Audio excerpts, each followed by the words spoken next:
আসসালামু আলাইকুম। গতবারের ন্যায় আবারও মিরসরাইতে হাইভ্যালু যে বেবি তরমুজ আছে, বেবি তরমুজ আবারও চাষাবাদ শুরু হয়েছে। এই যে দেখুন, এটি হচ্ছে যে হলুদটা, কি সুন্দর কালার।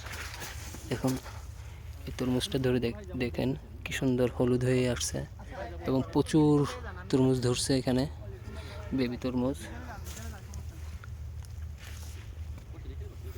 এখানে 3 থেকে 4 প্রজাতির তরমুজ আছে। একটা হচ্ছে যে হলুদ, ভিতরে লাল, একটা বাইরে কালো ভিতরে লাল, আর একটা আছে বাংলালিং কালার, সেটা আবার ভিতরে হলুদ। অনেক সুস্বাদু এই তরমুজগুলো।